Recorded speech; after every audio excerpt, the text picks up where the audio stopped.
what you call all of this help. Our entire discussion today has been in wanting to help you to feel that place where you stand. One day Esther was feeling particular appreciation for some things that Jerry had set into motion.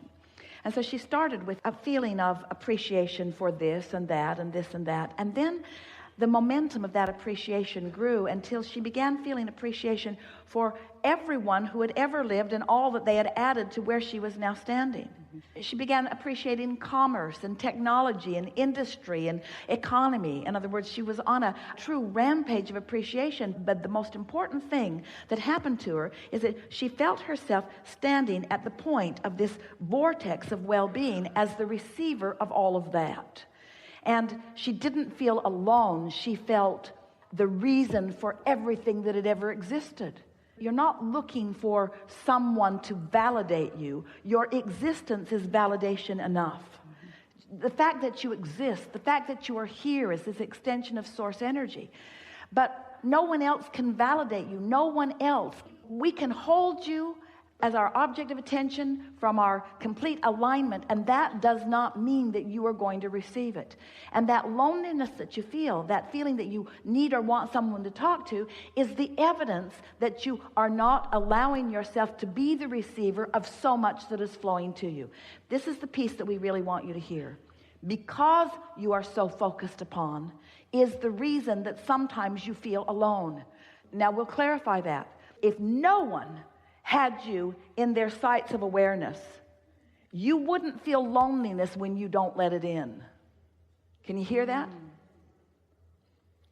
So the very evidence of your loneliness is the indication of so much attention on you that you are not letting in that moment. And that human impulse to go to talk to somebody else who also feels lonely is wrong-headed, because now you just stand in a bigger, lonelier pile with more people, and the momentum of that just gets more and more and more until pretty soon you deprive yourself of more and more and more and more. You're demanding more, but you're depriving while you're demanding. You're depriving while you're efforting, you see. If you are monitoring manifestations and at that point making your statements of how you're doing, the momentum is already too far down the road and you have very little control.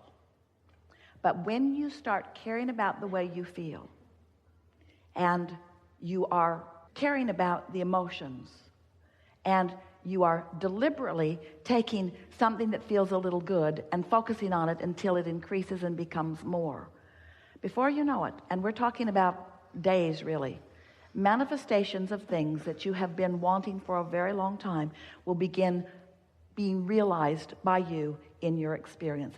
And at those realization points, you're going to then say, well, I guess I've been getting this right. And so that's just the process.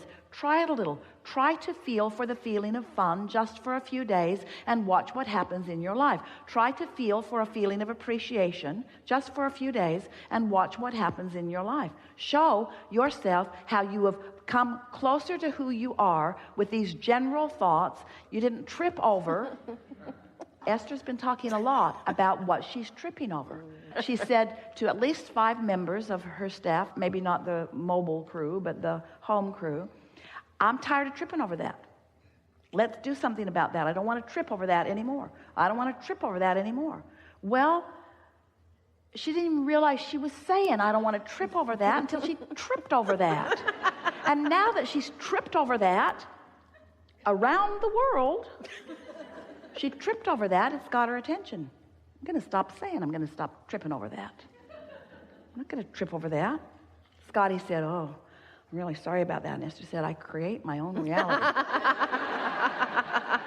Damn it. I create my own reality. Nobody's responsible for anything that happens to me. Everything that comes to me is as a result of what I've got going on vibrationally. Don't you love knowing that? And don't you love manifestations that explain to you what you've got going on vibrationally? Don't you love that? Mm-hmm. Would you really want it to be any other way? No. And don't you love knowing that it's all for you? Doesn't it feel good to be in that spotlight? Yes, don't you like being in that spotlight where everything that is occurring in your experience is a reflection of what you're doing vibrationally, what you're doing emotionally, how you are tending to your own point of attraction? You're powerful. You're powerful. And the trajectory of your deservability is more powerful than Esther can even find words to explain to you.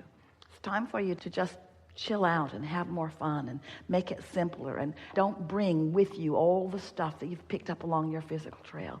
Just stand in your now and reach for the best feeling thought that you can find here and now, and watch what begins to happen.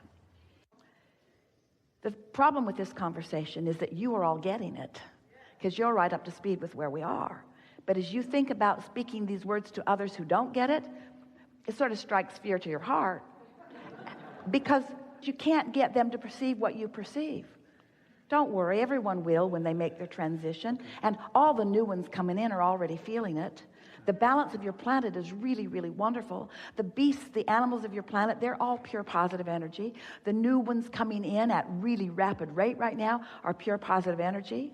Those who are making their transition are finding alignment with who they are, and those like you are finding it even while you are still here in your physical body, just leaving behind more and more resistance.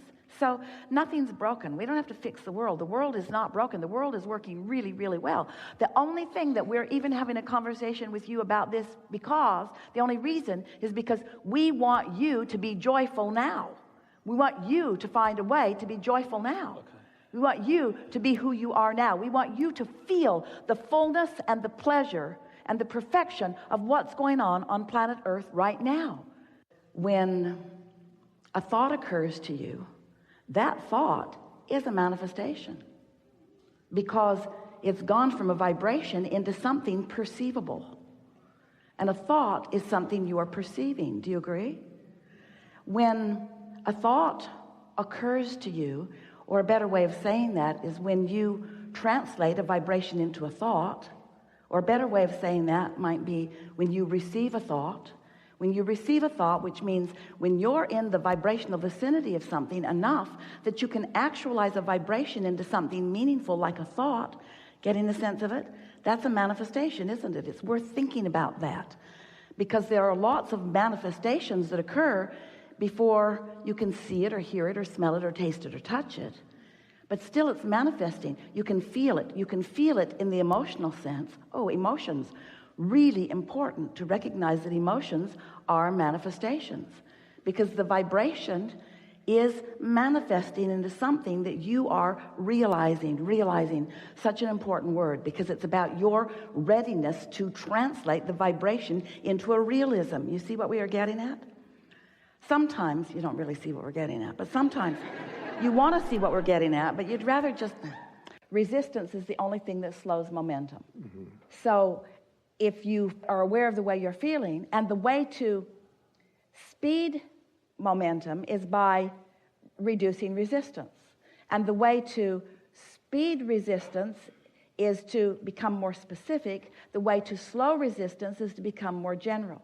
Mm-hmm. So you be general when you feel resistance. You become specific when you feel no resistance. You become general when you feel resistance. You become specific when you feel no resistance. Until soon you can feel yourself just moving this along. You get to decide how fast you go. Esther loves that. She loves having a vehicle that will go as fast as she dares go. In control. That was the physical exhilarating feeling about that Audi R8. And the words that she said when somebody said, "How is it?" She said, "I can put it anywhere I mean to put it, anytime I mean to put it there. If there's a little hole there, I can get in it." Mm-hmm. Right. I can get in it because it has the agility and it has the speed.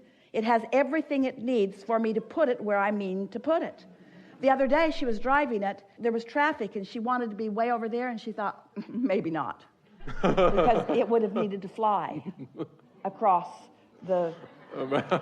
She thought, my first limitation. But you get what we're talking about. Yes. It's the awareness of where you are and the realization of where your power is. Let's say it to you this way. The energy that creates worlds is the power.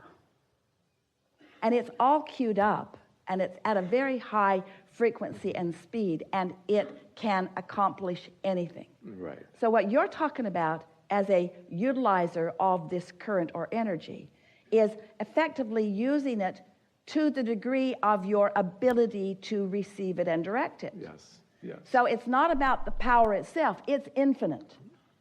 It's about your ability to focus it within the confines of your understood limitations. Ooh. And your limitations can become more understood by you if you are emotionally savvy, if you are emotionally aware. Right. So it really boils down to something as simple as, if it feels good, give it more attention. If it feels not good, give it less attention. Absolutely. And the less good it feels, the less attention you want to give it. So actually what we're talking about in this unconditional love, we're wanting you to guide yourself into attention to conditions that are wobble-free. In other words, it's about offering attention to something that allows the fullness of you to flow. Right. We've offered an analogy for a long time. If you're going 100 miles an hour and you hit a tree, it's a big problem. If you're going 5 miles an hour and you hit a tree, it's not such a big problem. So if there are trees that you haven't dealt with, slow down. Slow down. But once the trees are out of the way, then go have fun. It really is about that. Yes. So here's what has happened to you today. You have acknowledged that you are vibrational first and foremost, and that you live in a vibrational universe. And you've acknowledged that there was a vibrational trajectory within you before you even came into this body that still is there. That there's a trajectory of such powerful, forceful, pure positive energy, love and clarity and worthiness. So here this trajectory is, and in every moment in time, you have the ability to align with it or not. It's your choice. And it's not wrong when you don't. Because if you don't, you just launch more rockets of desire. You just get clearer and clearer and clearer about what you want. So you can't get it wrong. And you never get it done. And the reason you can't get it wrong is because you never get it done.